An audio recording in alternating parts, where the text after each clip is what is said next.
उस वक्त की बात है जब दुनिया सादा थी और दिलों में ईमान की रोशनी बाकी थी। सहराओं के बीच एक गांव बसा करता था। वहां न बिजली थी, न सड़कें, न ऊंची इमारतें, लेकिन एक चीज थी जो हर दिल में जिंदा थी, अल्लाह का खौफ और उम्मीद। उसी गांव में एक बूढ़ा दरवीश रहता था, अय्यूब बाबा।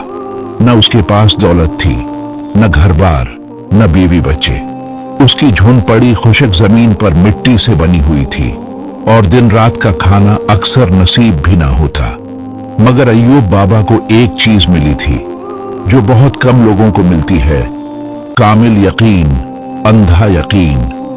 अय्यूब बाबा रोज सुबह फजर से पहले उठता, वजू करता और हाथ उठाकर दुआ करता, या रब, तो ही मेरा राज़िक है, तो देगा या ना देगा फैसला तेरा, मगर मैं मांगता तेरा ही हूं। ऐसे ही दिन गुजर रहे थे कि एक दिन जब सूरज की पहली किरण सहरा की रियत को छू रही थी, एक सरख कलंग क्रेन उसकी झोंपड़ी के पास आकर बैठ गई। उसके मुंह में एक पूटली थी। अय्यूब बाबा हैरान हुआ। परिंदे ने वो पूटली रख दी और उड़ गया। जब खोला तो उसमें थोड़ी सी गेहूं थी। अय्यूब ने दिल में सोचा, अल्लाह का वादा सच्चा है, रिस्क तो परिंदों के जरिए भेज दिया। आजमाइश का तूफान, मगर फिर आजमाइश आई। रेगिस्तानी हवाएं बेरहम हो गईं। कहत इतना शदीद हुआ कि लोग घरों से निकल गए। बच्चे भूखे बलकने लगे। अय्यूब बाबा के पास जो कुछ था खत्म हो गया।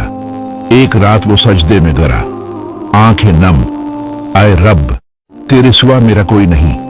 अगर तो चाहे तो एक जरा भी खजाने से ज्यादा कीमती हो सकता है। सुबह हुई तो वही परिंदा, लेकिन इस बार अकेला नहीं था, बल्कि उसके साथ दूसरा परिंदा भी था। दोनों पूटलियां लेकर आए। हर दिन ये मंजर दोहराता रहा।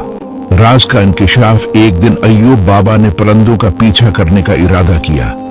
कई मील पैदल चलकर वो एक दरख्त के नीचे पहुंचा जहां वो परिंदे नीचे उतरे। वो देखकर दंग रह गया। ये परिंदे करीब के गांव से बच्चों के खाने से पूटलियां चरा कर ला रहे थे। दिल लर्ज गया। वो वापस आया और रात को बहुत रोया, या अल्लाह, मुझे भूखा कबूल, लेकिन किसी का हक नहीं। अगर ये तेरा इम्तिहान है तो मैं सरखरो निकलना चाहता हूं।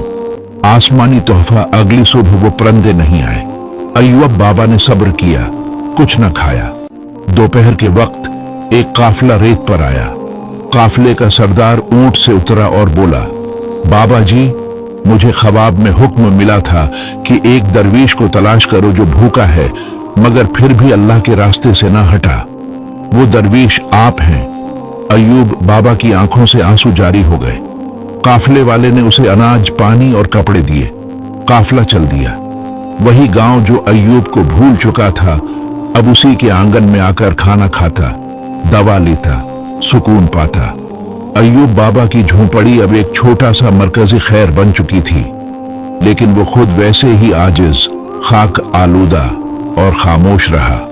अक्सर जब कोई पूछता, बाबा जी, ये सब कैसे मुमकिन हुआ, तो वो हंस कर कहता, जिसने इब्राहिम को आग से बचाया, यूनुस को मछली के पेट से निकाला, मूसा को दरिया से गुजारा, वो अगर चाहे तो सहरा में रहने वाले फकीर को भी तख्त दे सकता है। बस यकीन चाहिए और सब्र। अल्लाह अपने बंदों को आजमाता जरूर है, लेकिन कभी तन्हा नहीं छोड़ता।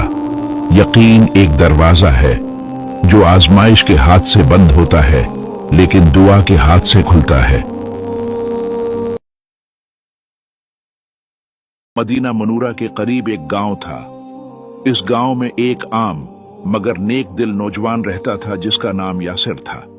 यासिर की सबसे बड़ी पहचान ये थी कि वो झूठ नहीं बोलता, धोखा नहीं देता, और जो चीज उसके पास ईमानत रखी जाए उसे हर हाल में वापस करता।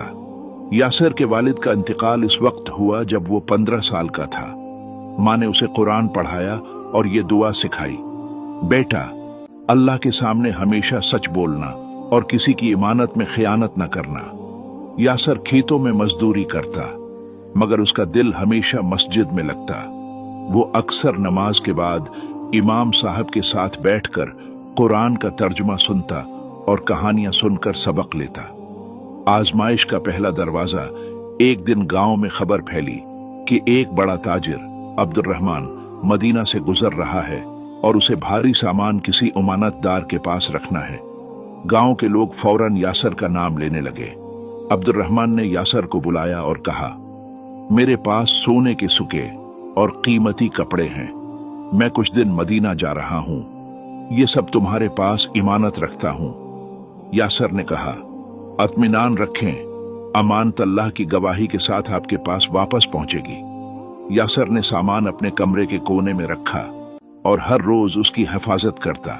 शैतान का वसवसा। कुछ दिन बाद यासर की मां सख्त बीमार हो गई। हकीम ने कहा कि फौरी दवाई चाहिए वरना खतरा है। यासर के पास पैसे नहीं थे। उसके दिल में शैतान ने वसवसा डाला, अब्दुर्रहमान के सोने में से एक सुका ले लो, बाद में वापस कर देना। यासर ने दरवाजा बंद करके गहरी सांस ली। कुरान की वो आयत याद आई जो इमाम साहब ने कुल ही सुनाई थी, इन्नल्लाह यअमुरुकुम अन तुअद्दू अल-अमानति इला अहलिहा। बेशक अल्लाह तुम्हें हुक्म देता है कि अमानतें उनके हकदार को लौटा दो। यासिर के हाथ लर्ज गए। उसने सोचा, अगर मैंने एक सिक्का भी लिया तो मैं अल्लाह के हुक्म की खिलाफ वर्जी करूंगा। वो मां के पास आया, हाथ पकड़कर बोला, अम्मी, हम भूखे रह सकते हैं मगर खयानत नहीं करेंगे। अमानत की वापसी और इनाम 2 दिन बाद अब्दुर्रहमान वापस आया। यासिर ने सामान उसी हालत में लौटा दिया। अब्दुर्रहमान ने आंखों में आंसू लिए कहा, बेटे, मैंने ये अमानत तुम्हें आजमाने के लिए दी थी। मदीना में लोग तुम्हारी दियानत के चर्चे करते हैं। उसने थैले से एक लिफाफा निकाला जिसमें सोने के सिक्के थे और कहा, यह तुम्हारा हक है क्योंकि तुमने अल्लाह की रिजा के लिए अमानत की हिफाजत की। यासर ने सिक्के लेने से पहले मां की तरफ देखा। मां ने सिर हिलाकर कहा, बेटा, ये रिस्क है जो अल्लाह ने हलाल रास्ते से दिया है। यासर ने अल्लाह का शुक्र अदा किया।